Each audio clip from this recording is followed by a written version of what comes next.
आदरणीय मुख्यमंत्री जी, मेरी आपसे विनम्र प्रार्थना है,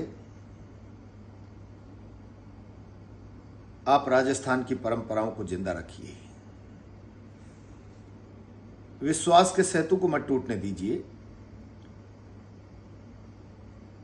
इस विश्वास के सेतु पर प्रजातंत्र की सारी व्यवस्था टिकी है। मैं क्या कहना चाह रहा हूं आप समझ गए होंगे, और अगर आपको इन परंपराओं का भान नहीं है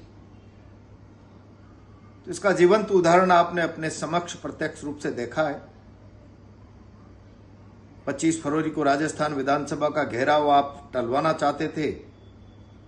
एक तरफ आंदोलन टले इस पक्ष को लेकर मुख्यमंत्री था, दूसरी तरफ अपने जेल में बंद बेटे के साथ न्याय हो एक पीड़ित पक्षकार का पिता था।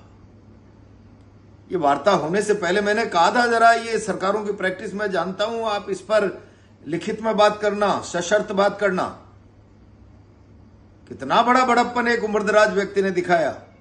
भरोसे की जो कीमत है वो किसी लिखित कागज की नहीं, और अकारण राज्य के मुखिया पर अविश्वास करना भी अपमान है।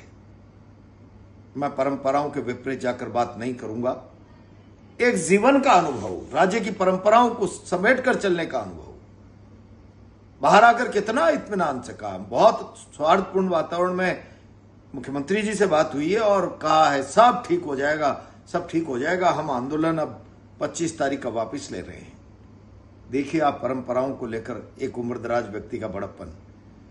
आज 6.5 महीने हो गए, क्यों नहीं मुकदमे वापस कर रहे हैं आप? क्या राज्य के मुखिया से यह अपेक्षा की जा सकती है कि भरोसे के सेतु को राज्य के शासन का मुखिया तोड़े? क्या संदेश जाएगा जनता में? जनभावना में आप गुनाहगार साबित हो रहे हैं इस समझौते में, और अगर कोई पर्दे के पीछे दूसरा व्यक्ति खेल खेल रहा है तो मुखिया के नाते आपको दृढ़ता दिखानी चाहिए। क्यों नहीं मुकदमे वापस हो रहे हैं अब तक? और मुकदमा वापस करना सरकार का सक्षम अधिकार है भाई। आपने देखा नहीं गुजर आंदोलन में लोगों पे 302 के मुकदमे भी लगे थे, किसी एक की गिरफ्तारी हुई क्या? और आप पर भी गोपालगढ़ कांड में कितना भयंकर मुकदमा लगा था। आज मुख्यमंत्री नहीं बने हुए कि आप उसके बाद, शासन आने के बाद आपने वसुंधरा जी के राज में राहत महसूस नहीं की क्या? राहत दीजिए उस नौजवान को। उत्साही नौजवान ने, कोई राजनीतिक घटनाक्रम घट गया और दुर्भावनावश कुछ लोग उसके पीछे पड़े। आप राजस्थान की परंपराओं को जिंदा रखिए। मुखिया पर भरोसा, चाहे कुछ भी हो, मैं कारण अविश्वास नहीं कर सकता। एक उदाहरण पेश किया है पीड़ित पक्षकार के पिता ने।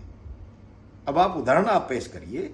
मुख्यमंत्री के पास साथ आम जन, बुजुर्ग, सीनियर सिटीजन अगर सौहार्दपूर्ण बात करता है भरोसे से, तो भरोसा बना रहे, इसकी जिम्मेदारी शासन के मुखिया की है। क्या सवाल उठाएगा राजस्थान आपकी गंभीरता पर? अपनी साख की चिंता करिए।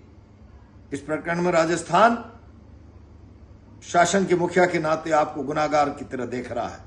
ये ब्रीच ऑफ ट्रस्ट हुआ एक बुजुर्ग व्यक्ति के विश्वास के साथ, और इसलिए मेरी प्रार्थना है गलत परंपरा मत डालिए। राजस्थान में लिखित अनुबंधों से ज्यादा सौहार्द और भरोसे की कीमत है। जो एक उम्रदराज व्यक्ति आपके सामने उपस्थित करके गया है समझौता वार्ता में, जरा आप उसको जिंदा रखिए। नरेश की रिहाई का प्रबंध करिए, उसके मुकदमे वापस लीजिए। अब तक कोई हलचल नहीं है मुकदमा वापसी की। ये आईवास मत करो। छोटे छोटे 173(8) में क्लोजर रिपोर्ट हो गई, 3-4 करोड़ की संपत्ति जली है, 10% 30 लाख मुआवजा दे दिया। ये ऊंट के मुंह में जीरा डालकर जरा ठंडे पानी की छींटे मत दीजिए प्लीज। नरेश के बारे में सारा राजस्थान आपसे सवाल कर रहा है।